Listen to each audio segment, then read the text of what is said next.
Hey, and welcome back to this week's episode on the Business Real Talk. And this week, we're going to be talking all about how to stop creating content and start focusing on a content strategy that brings you in premium clients. So let's get into it. Now, I want to start by jumping back in time for a minute.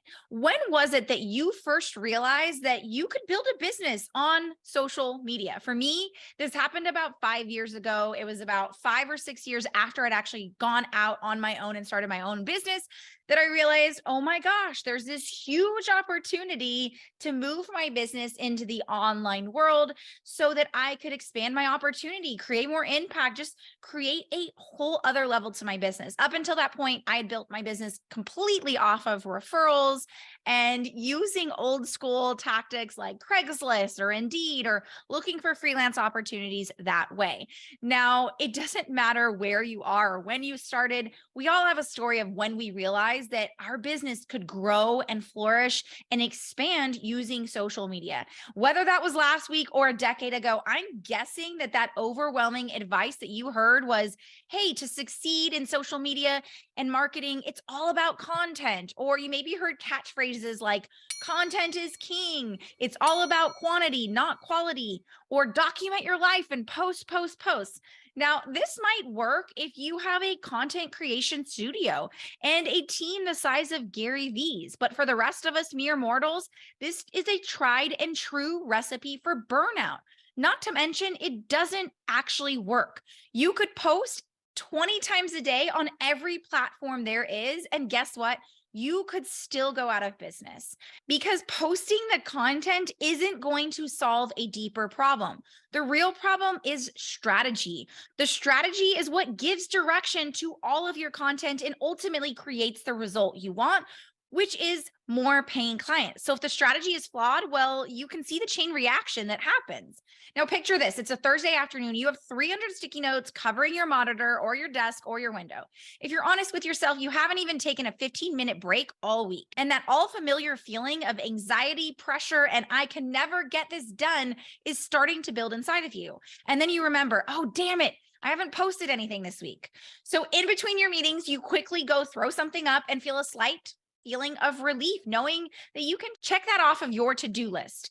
Now, around 1:40 a.m. later that day, you finally admit to yourself that you're just too exhausted to knock out any more of your to-do list. So you go crash into your bed without even washing your face. Just as you're about to fall asleep, you suddenly jump up and realize, oh my gosh, I didn't post today. So you open up IG or TikTok and get ready to post, only to remember, oh yeah, that's right, I did post. And as you're falling asleep, you ask yourself, wait, what was it again that I posted today? And you fall asleep and you dream about panda bears throwing Cheerios all over the floor that you just cleaned while you check how much engagement your post got. But technology doesn't work in our dreams. So you just spend that whole dream anxiously trying to unlock your phone. Now, I know this may sound like a totally dramatic retelling, but here's what I need you to understand. This right here is what most people's social media strategies look like. We have a goal of posting a certain number of times a day or week, and then we rush to make sure we meet that goal, often in a haphazard, just need to get it done kind of way.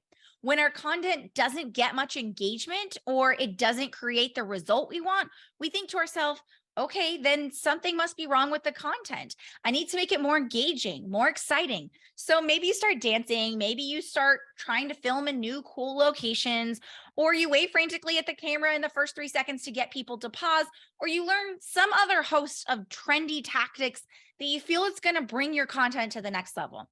This brings us to the first really big takeaway here, which is this. We often get so tunnel visioned with the content being the end all be all that we get into some sort of content loop where we post content hoping it gets us clients. And when it doesn't, we think we just need to post more or better content. And when that doesn't work, we create even better content. And when that doesn't work, you can see the loop that we start to get into, and we're getting into a space where it's sucking up all of our time, all of our energy, all of our creativity, all without ever actually solving the problem and creating a client generating solution. It reminds me of an IG reel I saw the other day. I'm not a golf fan, so I don't know why the algorithm even put this in my way, but guess what? It just made total sense. It was a video of someone at a driving range trying to drive the golf ball as far as they could. And it just wasn't working. And you could see the person in the video getting more and more frustrated. And they just kept trying to hit harder and harder. They're swinging harder, they're hitting faster, they're taking fewer pauses in between shots until you hear someone in the background say, "Excuse me, I'd love to see you swing in a different way if you're open to it." And the mysterious voice said, "Okay, when you swing this time, I want you to do XYZ." And the person says to them, "That sounds really hard. I'm really used to doing it this way that I'm doing it right now." And the mysterious voice said, "I totally understand. Just humor me. Try it out once." And the person tried it once and hit a perfect shot. And they immediately said, "Oh my gosh, that felt so good. That's what I've been trying to do." Now, I'm a snooper, so I looked in the comments and I saw people's posts and replies, and people said, the person who gave the advice is a shop pro, and he's so generous in helping people with their swing technique and strategy. I immediately resonated with this because I share this with people all the time. I'm your strategist, not your coach. I'm not trying to fit you into my strategy. Instead, I want you to create your own strategy. And when it comes to content, a coach might tell you, "Hey, you need to go create 5 pieces of engaging content every week." But as your strategist, I know better. And I know that based on your audience, based on your personality, we're going to leverage these 3 types of content. And I give you a step-by-step process and then show you how to actually develop a system that doesn't just throw content up, but instead integrates into your life and strategically moves your audience into action with each interlinking piece. And when your content isn't working, trying harder and harder, or beating up on yourself, or you just think to yourself, you just need to keep going, it's not going to drive your success any further. You're just going to get burnt out and you're going to waste energy, and you're going to start to think to yourself that you're just not good at content. Like the golfer, it's not the content, it's the technique. It's the strategy that you need to change if you're looking to succeed and to sign more premium clients. That's how you actually get that, "Oh my gosh, this is always what I knew I was supposed to feel" type of feeling in your success. And as a strategist, I show my clients exactly how they can optimize their content quickly and effectively so that next week you can double your hands raised and leads coming into your business. When my client Erin came to me, she hated content.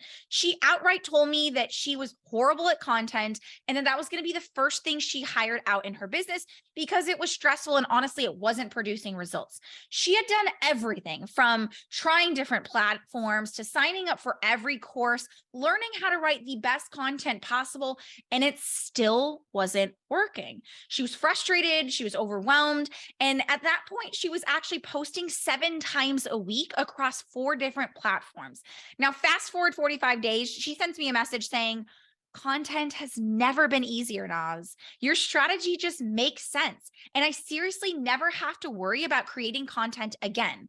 Thank you." Now, the reason why her content strategy worked so well is we looked at some really key factors. We identified what platform was going to work best for her, meaning not the platform that she thought all her clients were on, but where she felt at the most home, where she felt really confident and could show up day in and day out and feel like it was her happy place. Then what we really looked at is we identified what her best form of content was. She didn't really like writing really long form pieces of content, and trying to force her into creating that only meant that I was trying to take a square peg and fit it into a round hole. And it was just never going to work. So we realized that what worked really well for her was using podcast guesting as a form of her traffic, and then leveraging really short and bite-sized content to move people to the next stage in her business. Now, again, the results were incredible because first and foremost, she had content for days because we have a complete content system and strategy that allowed her to find the content that sparked conversations with her high intent clients and move them to a yes. We also were able to clearly identify the types of content she would leverage over and over again. And now she happily creates content without any issue and tells me consistently how she has clients filling up her inbox asking to work with her. So the key takeaway of this episode is this: content strategy and systems are always going to be more important than the amount of content you're creating. What you need is messaging and a content system that is repeatable, attracts ready to invest clients with as little as just one piece of content. And I'm going to say this from experience. And after I shared this on the internet, that made everyone go wild when I said that your strategy is more important than your content creation itself. Now, I want to share with you what this looks like and how you understand that even just one piece of content a day and up to only 3 to 5 pieces of content a week should be filling your business with enough leads and people in your pipeline raising their hands. If your content is not doing that, if you do not have a strategy that allows you to bring in consistent flow of leads and clients saying yes, then stop creating more content and start focusing on your strategy. So when I talk about strategy, here's what it comes down to, and it's an understanding of these 3 things.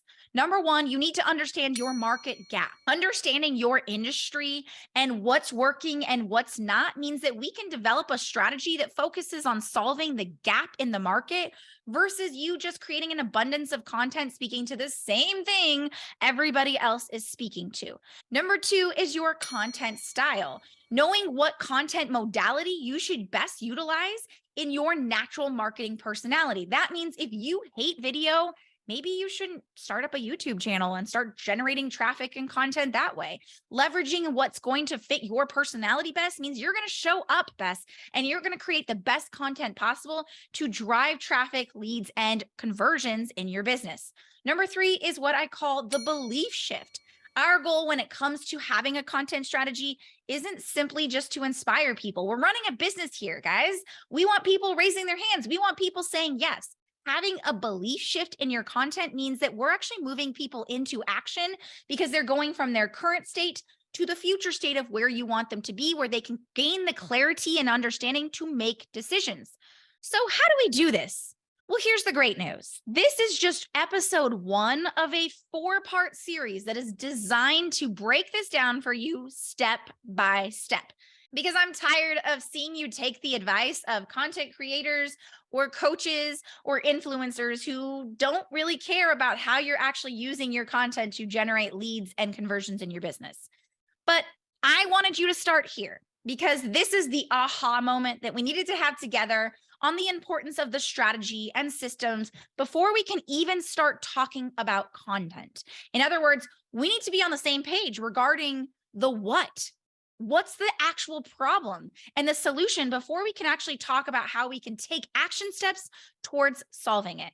But honestly, this aha realization alone will save you hours and hours of wasting your energy in the content creation dead end rat race. So here's a sneak peek at what we're going to be talking about next week. I love using Apple as a case study because they excel at creating such a strong brand identity and loyal following. And whether you love them or hate them, everyone has an opinion. Now, what I want you to think about or walk away from this episode and maybe start taking notes around, because this is what's going to help you next week. What are the diverse and varied reasons why someone's going to buy an Apple product versus their competitor? Understanding all of this, thinking through all the silly, serious, simplistic, and complex reasons why someone would purchase Apple versus their competitor. Because once you can start to understand the varied reasons why people purchase, you're on your way to creating a foolproof content marketing strategy. Now, if you don't want to wait until next week to learn all about what to do, then you can jump over right now to my bingeable mini series over at easyesleads.com. I start to jump in talking all about how we leverage a strategy and how we actually use our content to generate leads in your business. So we'll start there next week, my friends. And I hope that you enjoyed this episode. But until next time, let's keep it real.